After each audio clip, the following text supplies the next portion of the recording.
La plume glissait sur le papier épais, sa pointe d'or traçant une signature qui n'était pas un consentement mais une capitulation. La main de Camille tremblait. Une feuille fragile dans la tempête silencieuse du luxueux bureau d'Alexandre de Villiers. Autour d'elle, le marbre froid des murs semblait absorber la chaleur de sa vie. Le cuir des fauteuils sentait le pouvoir et l'argent, une odeur qui lui donnait la nausée. En face, Alexandre la regardait, son visage un masque de marbre impénétrable, ses yeux gris acier ne trahissant aucune émotion, si ce n'est une lueur glaciale de triomphe contenu. Le son du nom qu'elle venait de signer, son nom lié au sien, résonnait dans le silence oppressant comme le cliquetis d'une serrure se refermant à jamais. Elle n'était plus seulement Camille, l'artiste de Montmartre. Elle était désormais une clause dans son contrat, une possession acquise, le premier pion dans sa partie d'échecs méticuleusement planifiée, une vengeance servie non pas chaude, mais glacée. Le notaire, un homme au visage aussi lisse et impersonnel que les documents qu'il manipulait, toussa discrètement avant de rassembler les feuilles. Le contrat, désormais scellé par son encre et son désespoir, fut glissé dans une chemise cartonnée. C'était fait. Le poids de cet instant s'abattit sur les épaules de Camille, plus lourd que toutes les dettes de son frère. Elle releva enfin les yeux pour affronter le regard d'Alexandre. Il n'y avait pas de joie dans ses prunelles, seulement la satisfaction distante d'un prédateur qui vient de refermer son piège. Il ne l'avait pas sauvée des usuriers pour sa liberté, il l'avait achetée pour la mettre en cage. Chaque regard, chaque silence entre eux était une promesse de la prison dorée qui l'attendait. Il avait payé pour effacer son passé, mais elle comprenait maintenant qu'il comptait lui facturer l'avenir avec des intérêts bien plus cruels que l'argent ne pourrait jamais le mesurer. Une dette d'âme qui serait impossible à rembourser. Sa voix, lorsqu'il parla enfin, était aussi calme et tranchante que le fil d'une lame. « Le mariage aura lieu dans 3 jours. Une cérémonie privée. Vous porterez la robe qui sera livrée demain. Vous sourirez. Vous jouerez le rôle de l'épouse dévouée. » Ce n'étaient pas des suggestions, mais des ordres, prononcés avec une autorité qui ne tolérait aucune contestation.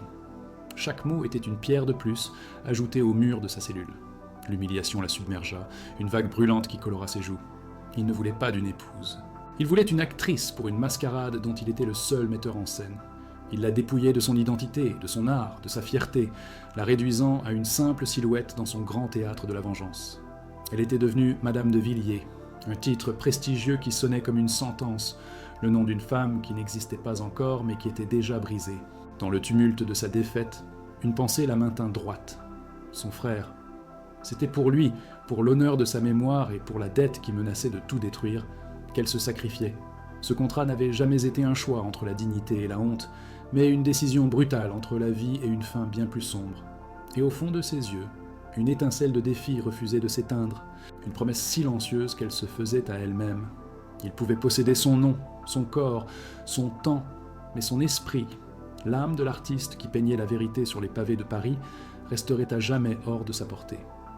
Si cette histoire, née d'un sacrifice impossible, a déjà commencé à toucher votre cœur, montrez-nous votre soutien en aimant cette vidéo et en vous abonnant pour découvrir comment Camille affrontera son destin et se battra pour ne pas perdre la seule chose qui lui reste, elle-même. Alexandre se leva, sa silhouette haute et imposante se découpant devant l'immense baie vitrée qui offrait une vue imprenable sur Paris. La ville-lumière scintillait à leurs pieds, un océan de diamants indifférent à leur drame. Il ne la regarda pas, préférant s'adresser à son reflet dans la vitre, comme si elle n'était déjà plus qu'une image, une illusion qu'il pouvait manipuler à sa guise. Après la cérémonie, nous partirons pour notre domaine en Provence. La lune de miel sera discrète. Le mot « lune de miel » sonnait comme une insulte dans sa bouche, une parodie cruelle de l'intimité et de la joie qu'il était censé représenter. Il ne lui offrait pas un nouveau départ, mais un exil, un isolement où il pourrait, loin des regards indiscrets, commencer à la démanteler pièce par pièce, méthodiquement, sans hâte, savourant chaque instant de sa vengeance longuement attendue. Il quitta la pièce sans un autre mot, le son de la porte se refermant doucement derrière lui, résonnant comme un coup de tonnerre dans le silence. Camille resta seule, figée au milieu de cette cage dorée, le contrat de mariage posé sur la table comme l'épitaphe de sa vie passée. Elle était maintenant la fiancée d'un homme qui la haïssait, un homme dont l'unique but était de lui faire payer l'humiliation qu'elle lui avait infligée des années plus tôt. Le mariage n'était que la première étape. L'avenir immédiat était une cérémonie froide, un voyage vers le sud, vers une solitude à deux, où son âme serait le véritable enjeu. Son esprit, cherchant une encre dans la tempête, remonta le fil du temps, se demandant comment elle avait pu en arriver là. Tout avait basculé quelques années auparavant, sur une place ensoleillée de Montmartre, à cause d'un simple chèque déchiré et d'un orgueil d'homme puissant qu'elle avait osé bafouer. Quelques mois avant la signature de ce contrat, la vie de Camille était une toile vibrante, peinte sous le ciel changeant de Montmartre. Ses doigts, souvent tachés de cobalt et de vermillon, dansaient sur le papier, capturant l'âme de Paris avec une honnêteté brute qui fascinait les passants. Elle n'était pas une artiste en quête de gloire, mais une âme qui respirait la couleur, une femme dont la fierté résidait dans son indépendance et dans le sourire de son jeune frère, Léo, dont les rêves étaient aussi grands que les siens. Son atelier, un petit grenier baigné de lumière, sentait la térébenthine et le café fort, un sanctuaire où chaque coup de pinceau était une affirmation de sa liberté. Elle se souvenait de ses rires avec Léo, de leur promesse de ne jamais laisser le monde gris des affaires ternir leur art. Elle était libre, elle était entière, une flamme vive au cœur de la ville, ignorant que les ombres les plus sombres se rassemblent toujours autour des lumières les plus éclatantes. La première fissure dans sa toile apparut sous la forme d'une lettre à l'encre noire, impersonnelle et glaciale. La nouvelle de la mort soudaine de Léo dans un accident fut un coup de tonnerre dans un ciel d'été, mais la tempête qui suivit fut encore plus dévastatrice. Il avait laissé derrière lui une dette d'honneur, un gouffre financier creusé par des rêves trop ambitieux et des associés sans scrupules.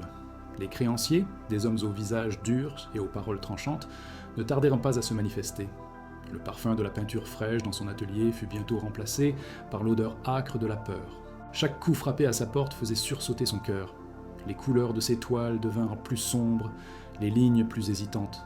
La pauvreté, qu'elle avait toujours portée avec une dignité bohème, se transforma en un fardeau écrasant, un rappel constant de sa solitude et de sa vulnérabilité face à un monde qui ne faisait aucun cadeau. Les semaines qui suivirent furent une lente descente dans l'humiliation. Les menaces des usuriers devinrent plus explicites, leurs visites plus fréquentes. Ils ne se contentaient plus de lettres. Leurs ombres se profilaient dans l'escalier.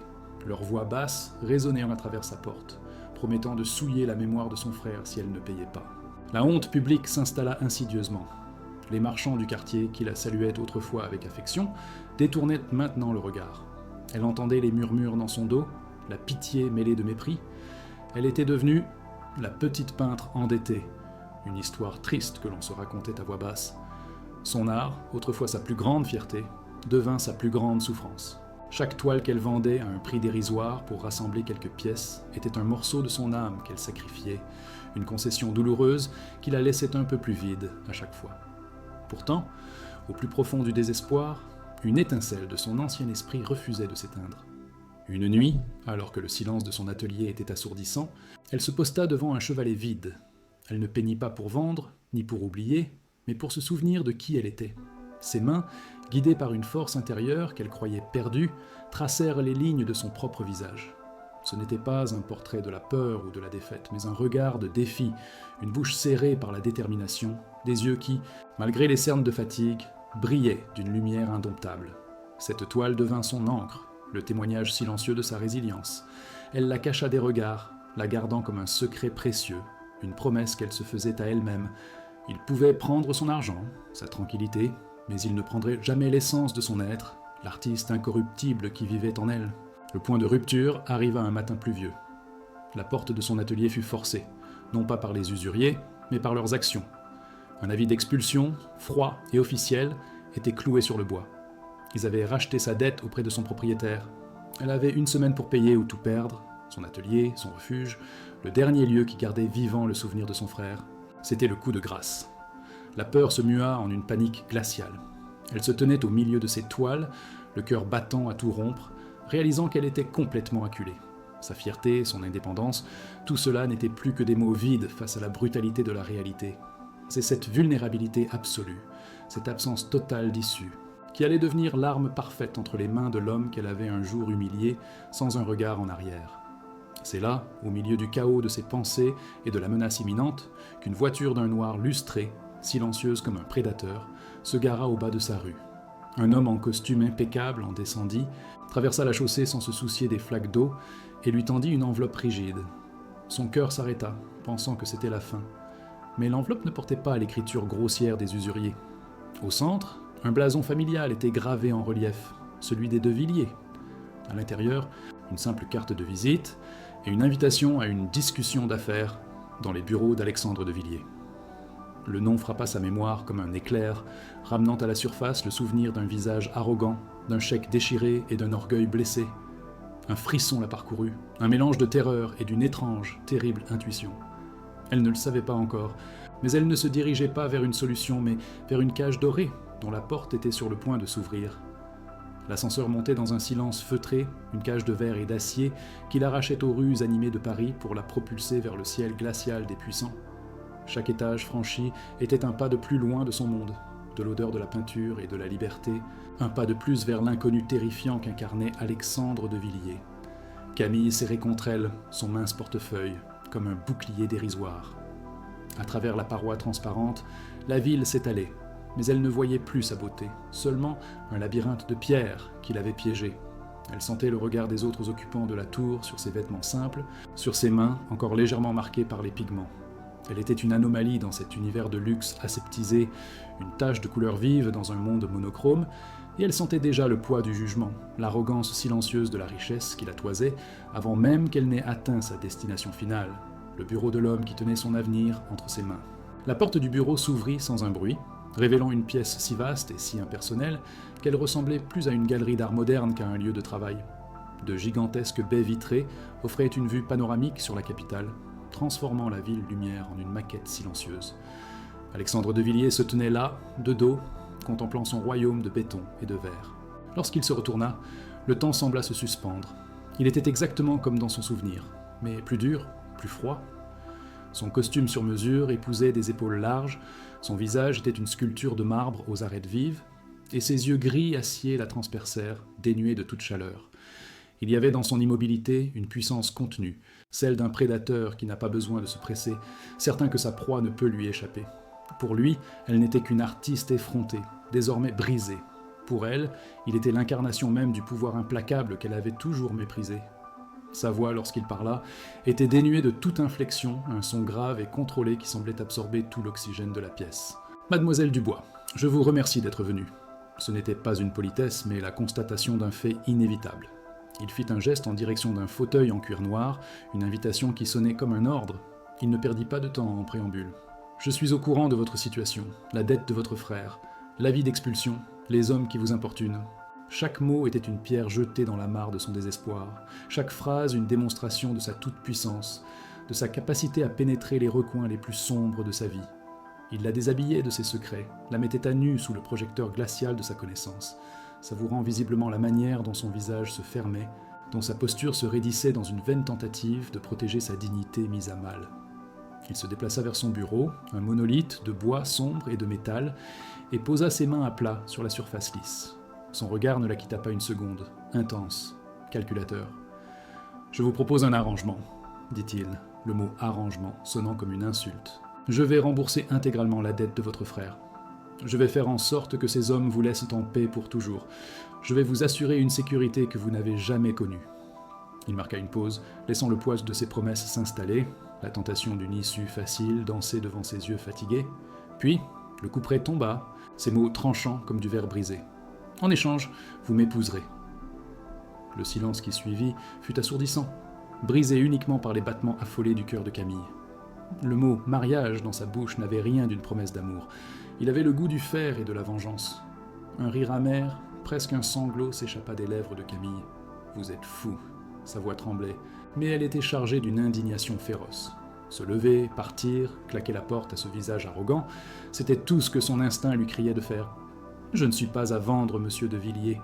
Ma dignité n'a pas de prix. » Elle vit une lueur glaciale s'allumer dans ses yeux, la satisfaction de l'avoir poussé à bout. Il ne bougea pas, sa tranquillité rendant sa fureur impuissante. « La dignité ne paie pas les dettes, » répliqua-t-il calmement. « Refusez, et demain, le nom de votre frère sera traîné dans la boue. On racontera partout comment il a escroqué ses partenaires.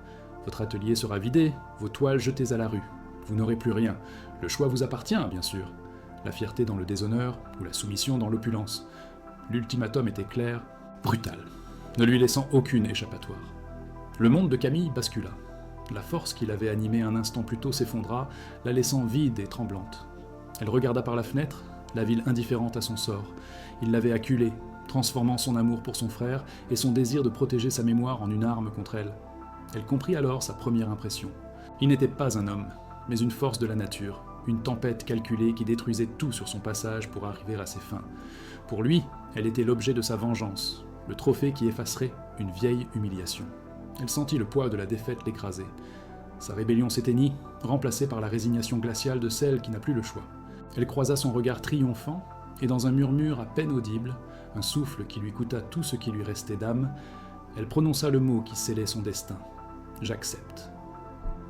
Le trajet de son bureau à son hôtel particulier parisien s'effectua dans un silence de marbre, une transition brutale entre le monde qu'elle connaissait et celui qui l'avait avalé. La voiture glissait sur les pavés humides, un vaisseau fantôme la transportant vers sa nouvelle vie, une prison dorée dont les barreaux étaient faits d'acier et de mépris. À travers la vitre teintée, Camille voyait défiler les visages familiers de Paris, les artistes, les amoureux, les touristes, une vie vibrante dont elle était désormais exclue. Alexandre, à ses côtés, était une statue de glace, son profil net se découpant sur les lumières de la ville, son regard fixé droit devant lui, ignorant sa présence comme on ignore un objet que l'on vient d'acquérir. L'arrivée dans la cour d'honneur fut tout aussi impersonnelle. Des portes monumentales s'ouvrirent sur une façade austère et grandiose, une forteresse de pierre qui semblait la défier. Chaque pas sur le sol en marbre poli résonnait comme un écho de sa liberté perdue, l'amenant inexorablement vers le cœur du labyrinthe de son geôlier. La cérémonie de mariage, 3 jours plus tard, fut le paroxysme de cette froideur calculée. Elle se déroula dans une chapelle privée attenante à la demeure, un lieu glacial aux vitraux sombres qui ne laissait filtrer qu'une lumière blafarde. Il n'y avait ni invité, ni musique, ni fleurs, à l'exception de quelques lys blancs, dont le parfum entêtant et funèbre remplissait l'air. Camille portait la robe de créateur qu'on lui avait imposée, une création magnifique en soie lourde qui pesait sur ses épaules comme un linceul. Devant l'officiant au visage impassible, ils échangèrent des vœux qui sonnaient faux, des mots vides de sens prononcés dans un murmure. Lorsqu'Alexandre lui passa l'anneau au doigt, son contact fut aussi froid que le métal de l'alliance. Elle le regarda, cherchant une fissure dans son masque, une once d'humanité, mais ne trouva qu'un regard d'acier, celui d'un homme qui accomplissait une formalité commerciale, la dernière clause d'un contrat de vengeance. Son ouïe fut un souffle à peine audible, le son d'une âme qui capitule. Leur départ pour la Provence, le soir même, ne fut qu'une extension de cet exil glacial. Le domaine était une merveille d'architecture, une bastide majestueuse nichée au cœur des vignobles et des champs de lavande, mais sa beauté était viciée par l'atmosphère empoisonnée qui régnait entre eux. La première nuit, alors qu'elle s'attendait à une confrontation, il la conduisit à travers un couloir silencieux jusqu'à une porte. « Voici votre chambre », dit-il, sa voix neutre. La pièce était somptueuse, mais c'était une chambre d'amis. La confusion laissa place à une humiliation cuisante lorsqu'elle vit la porte communiquant avec la suite principale, fermée à clé de son côté. Il ne voulait même pas partager le même espace qu'elle. C'était un rejet brutal, une déclaration de guerre silencieuse. Il ne la désirait pas, il ne la voulait pas, il voulait simplement la posséder et lui rappeler à chaque instant sa condition de prisonnière, une épouse de nom seulement, isolée dans un paradis qui avait tout d'un enfer. Les premiers jours en Provence furent un jeu de pouvoir silencieux, une danse macabre où chaque geste était une provocation ou une parade. Camille refusait de se laisser anéantir. Elle passait ses journées à explorer le domaine, le visage fermé, ignorant les ordres implicites de rester à sa disposition. Un matin, elle trouva une vieille remise abandonnée et y installa un chevalet de fortune avec le peu de matériel qu'elle avait pu emporter. Elle se mit à peindre, non pas les paysages idylliques qui l'entouraient, mais des toiles sombres et tourmentées, des explosions de couleurs violentes qui reflétèrent la tempête en elle. Alexandre la surprit un après-midi, immobile sur le seuil, observant son travail avec une intensité dérangeante. Elle sentit son regard sur sa nuque, un mélange de colère et d'une curiosité presque fascinée. Pour la première fois, elle vit une fissure dans son armure de glace, une lueur de trouble dans ses yeux face à cette rébellion qu'il n'avait pas anticipée. Elle ne lui dit rien, continuant de peindre, chaque coup de pinceau étant un acte de défi. Le fragile équilibre de leur guerre froide fut rompu par l'arrivée inattendue de la mère d'Alexandre, Éléonore de Villiers, une matriarche à l'élégance glaciale et au regard aussi pénétrant que celui de son fils. Elle inspecta Camille de la tête aux pieds, avec un dédain à peine voilé, la considérant non pas comme une belle fille, mais comme une acquisition de mauvais goût. Lors d'un dîner tendu, où le silence n'était brisé que par le cliquetis de l'argenterie, Éléonore fit une allusion cinglante à l'incident du chèque déchiré, révélant à Camille à quel point l'humiliation publique avait profondément marqué son fils et entaché la réputation de la famille. « Il y a des affronts qu'un homme comme Alexandre n'oublie jamais », dit-elle, ces mots étant un avertissement clair. Elle annonça ensuite que leur retour à Paris était imminent pour le gala annuel de la Fondation de Villiers, un événement mondain où Camille serait officiellement présentée. C'était une menace déguisée en obligation sociale, le futur théâtre de son humiliation publique. Ainsi, 2 semaines s'étaient écoulées depuis la signature du contrat, 2 semaines d'une cohabitation hostile dans un décor de cartes postales. La dynamique entre eux était devenue un enchevêtrement complexe de haine, de dépendance et d'une tension presque électrique chaque fois qu'ils se croisaient dans un couloir. Camille luttait pour ne pas sombrer, s'accrochant à son art comme à une bouée de sauvetage, tandis qu'Alexandre, perturbé par sa résilience, semblait mener sa propre bataille intérieure entre son plan de vengeance et une fascination grandissante pour sa captive. L'arrivée de sa mère avait cristallisé la pression sociale qui pesait sur leurs épaules, incarnant le jugement impitoyable de la haute société. Le gala de la Fondation se profilait à l'horizon, non pas comme une célébration, mais comme une arène où Camille serait jetée au lion. Elle le savait, elle le sentait dans le regard triomphant d'Éléonore et dans le silence encore plus lourd d'Alexandre. La prochaine étape de sa vengeance était sur le point de commencer. Le retour à Paris fut aussi brutal qu'un réveil glacial. La soirée du gala de la Fondation de Villiers arriva comme une sentence inévitable, un échafaud drapé de soie et de velours. En entrant dans la salle de bal de l'hôtel particulier, Camille se sentit aspirée par un tourbillon de lumières aveuglantes et de murmures venimeux. La robe de haute couture qu'Alexandre lui avait imposée était une armure magnifique mais suffocante, ses diamants de près scintillant comme des larmes gelées sur sa peau. À son bras, il était une présence imposante et froide, son visage un masque de marbre poli. Il la guidait à travers la foule comme on présente un trophée rare, son emprise sur son coude étant à la fois un soutien et une chaîne. Chaque regard posé sur elle était une évaluation, chaque sourire une lame déguisée. Elle n'était pas une invitée, elle était l'attraction principale du cirque.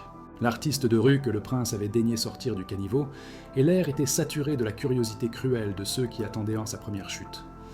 Les premières heures furent une torture feutrée. Elle naviguait dans un océan de visages inconnus, répondant à des questions insidieuses par des sourires figés. Éléonore de Villiers, depuis son trône improvisé au centre d'un cercle d'admiratrices, ne la quittait pas des yeux, son regard approbateur chaque fois que Camille commettait un minuscule faux pas social. Alexandre, lui, jouait son rôle à la perfection, la présentant comme « mon épouse, Camille ». Mais le ton était si dénué de chaleur que les mots sonnaient comme une formalité administrative. Elle se sentait complètement seule au milieu de cette foule, une étrangère dont le seul crime était d'exister dans un monde qui n'était pas le sien. La musique de l'orchestre, les rires cristallins, le parfum entêtant des fleurs et des parfums de luxe, tout cela formait une cacophonie oppressante qui lui donnait le vertige, la sensation d'être une pièce rapportée, un élément discordant dans une symphonie parfaitement orchestrée de richesse et de pouvoir. La confrontation éclata sans avertissement. Une femme d'une beauté glaciale, la baronne de Courcelles, une ancienne prétendante d'Alexandre, s'approcha d'eux, son sourire acéré comme un éclat de verre. Après quelques politesses empoisonnées, elle se tourna vers Camille, sa voix portant juste assez pour que le cercle d'invités le plus proche puisse entendre. « Alors, c'est vous, la nouvelle Madame de Villiers, l'artiste de Montmartre. Alexandre nous a si peu parlé de vous. » Elle marqua une pause, savourant l'attention qu'elle avait captée. « Dites-moi, ma chère, poursuivit-elle, son regard balayant la robe et les bijoux de Camille, je suis terriblement curieuse. Combien coûte la dignité de nos jours ? Car il faut avouer que mon cher Alexandre a dû payer une fortune pour acheter une pièce aussi unique. » Le silence tomba, lourd et instantané. Les mots « acheter » et « pièce » résonnèrent dans l'air, la déshabillant de son humanité, la réduisant à une marchandise. Le monde s'arrêta. Tous les regards se tournèrent vers elle, puis vers Alexandre, attendant le verdict. C'était le moment où il aurait pu la défendre, la protéger, anéantir l'insulte d'un seul mot glacial. Mais il ne fit rien. Il resta immobile, son visage une forteresse impénétrable, son silence une approbation tacite qui validait l'humiliation. Pour Camille, cette inaction fut plus violente qu'un coup de poignard. C'était la confirmation publique de son statut, la preuve irréfutable qu'il la voyait exactement comme la baronne venait de la décrire. Un objet acquis, un pion dans son jeu, une vengeance personnifiée. La douleur qui la submergea fut si intense, si pure, qu'elle lui coupa le souffle. Il ne l'avait pas seulement laissé se faire dévorer par les loups. Il avait ouvert la porte de la cage et les avait regardés faire, son orgueil blessé étant plus important que l'honneur de la femme qui portait son nom. Une force inconnue l'empêcha de s'effondrer. Elle sentit le sang quitter son visage, mais son dos resta droit. Elle ne regarda plus Alexandre. Le traître ne méritait pas même un regard. Elle fixa la baronne avec des yeux soudain vides de toute émotion, un calme terrifiant s'installant en elle. Sans un mot, sans une larme, elle fit demi-tour. Le son de ses talons sur le marbre fut le seul bruit dans la salle silencieuse.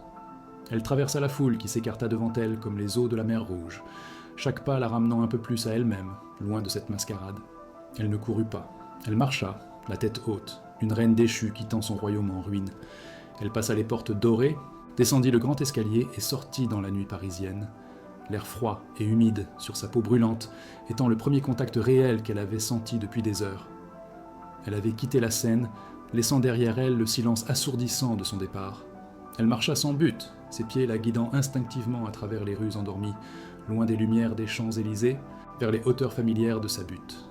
La pluie commença à tomber, une bruine fine qui se mêla aux larmes silencieuses qui coulaient enfin sur ses joues. Elle se retrouva sur la place du Tertre, déserte à cette heure tardive, là où sa vie d'avant avait existé. Elle s'assit sur les marches humides d'une boutique fermée, la soie de sa robe de bal se tachant sur la pierre sale. Pendant ce temps, au gala, Alexandre restait pétrifié, le regard fixé sur la porte vide par laquelle elle avait disparu. Le sourire triomphant de la baronne et le regard satisfait de sa mère lui donnèrent la nausée. Pour la première fois, le goût de sa vengeance était amer, comme de la cendre dans sa bouche. Il avait gagné, il l'avait brisée, et dans cette victoire, il sentit un vide si profond qu'il comprit qu'il venait de perdre quelque chose d'infiniment plus précieux. La fête continuait sans elle, une cacophonie lointaine et absurde qui n'atteignait plus Alexandre. Il resta figé au milieu de la salle de bal, le regard perdu dans le vide de la porte qu'elle venait de franchir. Autour de lui, les murmures s'étaient tus, remplacés par une curiosité malsaine. Le visage satisfait de sa mère, le sourire venimeux de la baronne, tout lui donnait la nausée. Il avait orchestré cette humiliation, savouré l'idée de l'avoir pliée, et maintenant que sa victoire était totale, il se sentait creux, vidé de toute substance. Un froid bien plus glacial que sa propre colère s'insinua en lui. Sans un mot pour ses invités, sans un regard pour sa mère, il tourna les talons et quitta sa propre réception. La traversée de Paris dans sa voiture silencieuse fut une torture, les lumières de la ville se reflétant sur son visage de marbre, chaque éclat lui rappelant les larmes qu'il avait vues briller dans les yeux de Camille, avant qu'elle ne les cache derrière un masque d'indifférence glaciale. Pendant ce temps, Camille avait atteint Montmartre, son refuge, son âme. La pluie fine avait transformé la somptueuse robe de bal en un linceul de soie lourde et froide, collant à sa peau. Elle s'était effondrée sur les marches de la basilique du Sacré-Cœur, dominant la ville qu'il avait vue naître et qui venait de la dévorer. Le froid mordant de la pierre était presque réconfortant, une douleur physique qui ancrait son esprit à la dérive. Elle pleura, non pas des larmes de faiblesse, mais de rage et de libération. Chaque sanglot arrachait un morceau de l'identité de Madame de Villiers, la laissant nue, brisée, mais paradoxalement plus elle-même qu'elle ne l'avait été depuis des semaines. Elle n'avait plus rien, ni argent, ni toit, ni honneur aux yeux du monde. Mais en perdant tout, elle avait retrouvé l'essentiel, sa liberté. Elle se releva, tremblante mais déterminée, et se dirigea vers la seule porte qui ne lui serait jamais fermée, celle de son vieil ami et mentor, un peintre âgé qui vivait dans un minuscule atelier, sentant la térébenthine et la compassion. Les jours suivants, l'hôtel particulier des de Villiers devint un mausolée silencieux. Alexandre errait dans les pièces immenses et vides, la présence de Camille hantant chaque recoin. Il entrait dans sa chambre, intacte depuis son départ, et restait des heures à contempler le lit défait, le parfum léger qu'elle avait laissé flottant encore dans l'air. Il avait engagé les meilleurs détectives privés, mais leur avait donné des ordres contradictoires, tiraillés entre le désir furieux de la retrouver et la honte de devoir la confronter. Il passait ses journées à revoir la scène du gala, son propre silence lui revenant comme un écho assourdissant. La vengeance, qui avait été le moteur de sa vie pendant des mois, avait perdu tout son sens. Elle n'était plus une abstraction, une cible, mais une femme dont l'absence créait un vide insupportable. Le pouvoir, l'argent, la réputation, tout ce qui avait défini son existence lui paraissait désormais dérisoire et vain face au silence de cette maison. Loin du luxe et du tourment d'Alexandre, Camille reconstruisait sa vie à partir de rien. Elle avait vendu la seule bague de valeur qu'elle possédait, un héritage de sa mère, pour louer une chambre de bonne minuscule sous les toits du quartier de Belleville.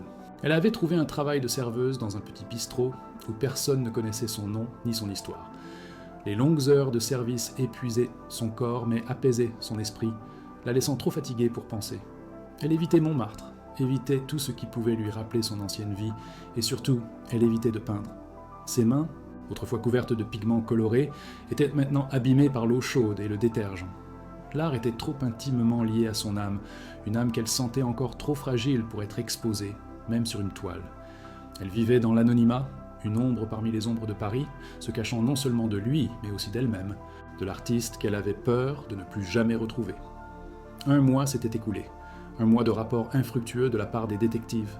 Camille s'était évaporée, Poussé par une impulsion qu'il ne comprenait pas lui-même, Alexandre se rendit un soir à son ancien atelier à Montmartre, dont il avait empêché la saisie dans un moment de lucidité. La porte grinça en s'ouvrant sur un espace figé dans le temps, baigné par la lumière argentée de la lune. La poussière recouvrait les chevalets vides, mais l'odeur de la peinture était toujours là, tenace, comme l'esprit de celle qui avait habité ces lieux. Au fond de la pièce, caché sous un drap, il découvrit une toile qu'il n'avait jamais vue. C'était son autoportrait, celui qu'elle avait peint dans un acte de défi. Le regard qu'elle s'était donné le transperça, un mélange de vulnérabilité et d'une force indomptable. En fixant cette image, il comprit. Il n'avait pas cherché à briser une femme, il avait tenté de détruire cette lumière, cette fierté brute. Et c'est cette prise de conscience qu'il brisa, lui. 6 semaines après la nuit du gala, une décision irrévocable s'était formée dans l'esprit d'Alexandre. Debout dans l'atelier silencieux, le portrait de Camille face à lui, il congédia ses détectives par un simple appel. Cette quête ne pouvait être menée par des étrangers. Il la trouverait lui-même, non pour la punir ou la posséder, mais pour tenter de réparer ce qui semblait irréparable. Il ne savait pas comment, ni même si elle accepterait de le revoir, mais l'orgueil qui l'avait guidé s'était mué en un besoin viscéral de rédemption.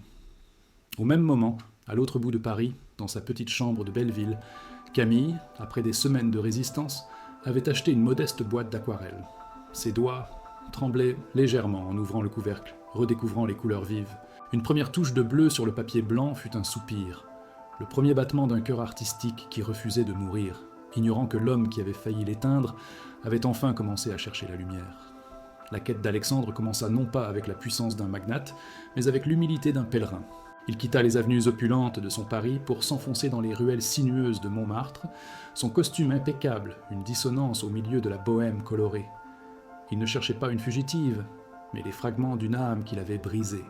Il interrogea les fleuristes, les marchands de vin, les artistes qui peignaient sur la place, mais se heurta à un mur de silence protecteur. Pour eux, il était l'ennemi, l'homme en noir venu arracher leur lumière.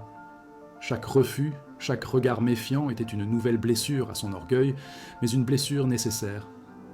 Il apprenait à marcher sur ses terres à elle, à respirer l'air qu'elle avait respiré, et comprenait peu à peu que pour la trouver, il devait d'abord se perdre lui-même, abandonnant les certitudes de son monde pour la vérité du sien, un monde fait d'art, de fierté et de solidarité. Sa persévérance le mena finalement à la porte d'un vieil atelier, celui de Pierre, le mentor de Camille. L'air y sentait la térébenthine et la sagesse. Le vieil homme le toisa de ses yeux vifs, ne voyant pas le milliardaire, mais l'homme qui avait fait souffrir son élève. « Que lui voulez-vous encore » demanda-t-il, sa voix douce mais ferme. Alexandre ne tenta pas de se justifier. Pour la première fois de sa vie, il déposa les armes. « Je veux lui demander pardon, dit-il, les mots lui coûtant plus que n'importe quelle transaction financière. Je ne savais pas ce que je détruisais. » Il y eut un long silence, durant lequel Pierre sembla sonder son âme. Finalement, le peintre hocha la tête, non pas en signe d'approbation, mais de reconnaissance d'une douleur sincère. Elle voulait disparaître là où la vie crie plus fort que le chagrin. Cherchez-la non pas dans le silence de l'art, mais dans le bruit des cœurs qui travaillent. Ce simple indice le conduisit à Belleville, un quartier vibrant et populaire, un univers à des années-lumière de ses tours de verre. Il gara sa voiture de luxe, une anomalie dans ses rues animées, et se mit à marcher. Il arpenta les marchés bruyants, les parcs où résonnaient les rires d'enfants, les boulevards où se mêlaient toutes les cultures du monde. Chaque visage, chaque conversation surprise en passant, lui parlait d'une résilience et d'une authenticité qu'il n'avait jamais côtoyée. Il se sentait comme un fantôme, invisible et étranger, observant un monde dont il avait banni Camille. Il comprit alors la profondeur de sa cruauté. Il ne l'avait pas seulement privé de son confort, il l'avait arraché à sa source, à la communauté qui nourrissait son art et son esprit. Cette recherche n'était plus une simple quête, c'était une expiation, chaque pas dans ce quartier inconnu étant un pas vers la compréhension de sa faute. Il la trouva un soir de pluie, après des jours de recherche vaine. Il était entré dans un petit bistrot pour échapper à l'averse, le cœur lourd de découragement.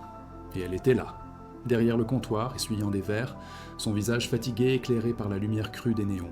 Elle portait un simple tablier noir, ses cheveux relevés en un chignon désordonné. Il n'y avait plus de diamants, plus de soie, seulement la dignité brute d'une femme qui se bat pour survivre. Il resta figé sur le seuil, le souffle coupé. La voir ainsi, si loin de l'artiste flamboyante et de l'épouse trophée, fut un électrochoc. Il vit sa force, son courage, son refus absolu de se laisser abattre. Tout son plan de vengeance lui apparut alors dans sa monstrueuse absurdité. Il n'avait pas brisé une artiste, il avait tenté de souiller une reine, et elle avait simplement changé de royaume, régnant désormais sur ce petit monde avec la même grâce fière. Il attendit la fin de son service, le cœur battant à un rythme désordonné. Lorsqu'elle sortit, emmitouflée dans un manteau usé, il l'appela dans la ruelle sombre. « Camille !» Sa voix était un murmure rauque. Elle se figea, puis se retourna lentement. La reconnaissance dans ses yeux fut immédiatement suivie par un éclair de peur, puis par une colère froide et protectrice. Son corps se tendit, prêt à fuir ou à se battre. C'était le regard d'un animal traqué qui retrouve son prédateur. Il leva les mains, paumes ouvertes, dans un geste universel de reddition. « S'il vous plaît, dit-il, et la supplication dans sa propre voix le surprit lui-même. Ne partez pas, je ne suis pas venu pour vous faire du mal, juste pour parler. Je vous en prie. » Le pouvoir avait changé de camp. Il n'était plus le maître du jeu, mais un homme désarmé, debout sous la pluie, attendant le verdict de celle qu'il avait condamnée. Elle ne bougea pas, sa méfiance une armure palpable entre eux. Il s'approcha d'un pas, s'arrêtant à une distance respectueuse. Ce soir-là, au gala, commença-t-il, sa voix basse et chargée d'une émotion qu'elle ne lui avait jamais connue. « Quand vous êtes parti, j'ai compris. J'ai gagné ma vengeance et j'ai tout perdu. » Il plongea la main dans la poche de son manteau et en sortit non pas une liasse de billets ou un document légal, mais un carnet de croquis. Il l'ouvrit sur une page. C'était un dessin maladroit, mais reconnaissable, de son autoportrait, celui qu'il avait trouvé dans son atelier. « J'ai essayé de comprendre, » murmura-t-il. « J'ai essayé de voir ce que vous voyez, cette force, cette lumière. Je ne suis pas venu vous demander de revenir. Je suis venu vous dire que vous aviez raison, et que j'avais tort, terriblement tort. » Son aveu resta suspendu dans l'air humide, une offrande fragile et inattendue, qui laissa Camille stupéfaite, le cœur partagé entre la haine qu'elle lui vouait et le trouble semé par cet homme brisé qu'elle ne reconnaissait plus. Le carnet de croquis tremblait entre ses doigts, une offrande fragile sous la pluie battante qui semblait vouloir laver le monde de ses péchés. Camille resta figée, le cœur pris dans un étau de sentiments contradictoires. La haine, si familière et protectrice, luttait contre la vision de cet homme brisé devant elle. Sa vulnérabilité était une arme qu'elle n'avait jamais anticipée, plus dévastatrice que toute sa puissance passée. Était-ce une autre manipulation, une performance d'acteur destinée à la ramener dans sa cage dorée ? Pourtant, il y avait dans ses yeux gris, non plus la froideur de l'acier, mais l'éclat mat du métal poli par le chagrin, une lueur de regret si sincère qu'elle en était presque insoutenable. Le silence s'étira entre eux, lourd des mots non dits, des blessures passées et de l'avenir incertain qui se dessinait dans cette ruelle sombre. Un purgatoire où leurs deux âmes étaient mises à nu, attendant un jugement qu'aucune d'elles ne se sentait en droit de prononcer.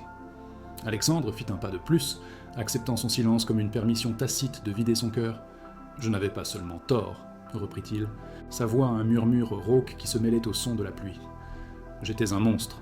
Mon plan n'était pas seulement de vous posséder, c'était de vous faire tomber amoureuse de moi. » Il déglutit, l'aveu lui coûtant visiblement plus que toute sa fortune. « Je voulais que vous m'aimiez de toute votre âme pour pouvoir ensuite vous anéantir, vous tendre un contrat de divorce déjà signé et vous regarder vous briser comme vous aviez brisé mon orgueil ce jour-là. » Il baissa les yeux, incapable de soutenir son regard. Mais le piège s'est refermé sur moi. Dans ma quête de vengeance, en vous observant vous battre, peindre, exister avec cette force indomptable, c'est moi qui suis tombé. J'ai exécuté mon plan, mais ma victoire était ma plus grande défaite, car j'avais détruit la seule chose qui ait jamais eu un sens dans ma vie. Les mots le frappèrent comme une vague, la submergeant de leur vérité brutale et horrible. Tout s'éclairait. La chambre séparée, l'humiliation publique, la froideur calculée. Ce n'était pas de l'indifférence, mais une stratégie méticuleuse et cruelle. Une colère sourde monta en elle, mais elle fut aussitôt éteinte par une tristesse immense. Une tristesse pour la femme qu'elle avait été, mais aussi, et c'était là le plus déroutant, une tristesse pour lui. Pour l'homme si profondément blessé dans son orgueil qu'il avait bâti une forteresse de haine autour de son cœur, se condamnant lui-même à une solitude glaciale. Une larme, chaude et solitaire, roula sur sa joue, se mêlant aux gouttes de pluie froide. Elle ne l'essuya pas. Ce n'était plus une larme de défaite, mais de compassion, une fissure dans le barrage de sa propre douleur qui laissait enfin entrevoir la possibilité du pardon. Elle voyait enfin l'homme derrière le monstre, et il était plus perdu qu'elle ne l'avait jamais été. Il vit cette larme, et ce fut comme si le soleil perçait les nuages de son âme tourmentée. Il s'avança et, avec une hésitation infinie, leva une main pour effleurer sa joue. Son contact n'était plus celui d'un propriétaire, mais la caresse tremblante d'un suppliant. La chaleur de sa paume contre sa peau froide fut un choc, un courant électrique qui parcourut tout son être, réveillant des sensations qu'elle croyait mortes à jamais. « Camille !» murmura-t-il, son front se posant doucement contre le sien, leur souffle se mêlant dans la nuit humide. « Le contrat que je vous ai fait signer était une cage. Laissez-moi le déchirer. Laissez-moi tout recommencer. Pas comme un marché, mais comme une promesse. La promesse de passer le reste de ma vie à mériter votre pardon, à chérir l'artiste que vous êtes, la femme que j'aime. » Le mot « aime » fut prononcé avec une telle force, une telle sincérité désespérée, qu'il brisa les dernières chaînes de béance qui entravaient son cœur. Elle ferma les yeux, s'imprégnant de ce moment de reddition totale. Pour la première fois, elle ne se sentait ni sa captive ni sa victime, mais son égale. Elle avait le pouvoir de le détruire ou de le sauver, et dans ce pouvoir, elle trouva la force de choisir la rédemption. « Un contrat peut être déchiré, » dit-elle doucement, sa voix retrouvant sa fermeté. « Mais la confiance doit être reconstruite, Alexandre, pierre par pierre. » Il hocha la tête, acceptant ses conditions sans la moindre hésitation. « Alors laissez-moi être votre maçon, » répondit-il. « Je ne veux plus de l'hôtel particulier, de cette prison dorée. Je veux un nouveau départ. Un lieu qui ne soit pas le mien, mais le nôtre. Un lieu où votre art pourra respirer, où vous pourrez être vous, sans aucune chaîne. » Il lui prit la main, entrelaçant ses doigts avec les siens. Un geste qui n'était plus une prise, mais un ancrage. « Rentrons, Camille, pas chez moi, mais vers notre avenir. » Ils quittèrent Nicolette la ruelle, main dans la main, deux silhouettes unies sous la pluie purificatrice, laissant derrière eux les fantômes de la vengeance et de la douleur. Il n'y avait plus de maître ni de prisonnière, seulement un homme et une femme qui avaient traversé l'enfer et en étaient ressortis transformés. Dans les semaines qui suivirent, Alexandre tint sa promesse. Le contrat de mariage fut annulé et remplacé par une union civile simple et discrète, un véritable engagement cette fois. Il vendit l'hôtel particulier, symbole de leur passé toxique, et ils s'installèrent dans un appartement lumineux surplombant la Seine. Mais le plus grand geste était encore à venir. Il lui avait promis de reconstruire sa confiance pierre par pierre, et il avait choisi le matériau le plus précieux à ses yeux, son art. Le plan pour sa consécration finale était déjà en marche, un secret qu'il gardait précieusement, le dernier acte de sa rédemption qui serait révélé non pas par des mots, mais par un geste public qui prouverait au monde entier, et plus important encore, à elle qu'il n'aimait pas la femme qu'il avait achetée, mais l'artiste incorruptible qu'il avait enfin appris à admirer. 6 mois s'étaient écoulés, 6 mois durant lesquels la confiance avait été reconstruite, non avec des promesses, mais avec des actes, pierre par pierre, comme elle l'avait exigé. Ce soir-là, la place du Tertre, son ancien royaume de pavés et de craie, scintillait sous les lumières d'un événement mondain. Mais cette fois, elle n'était pas l'attraction d'un cirque cruel. Main dans la main avec Alexandre, elle se tenait devant un bâtiment magnifiquement restauré.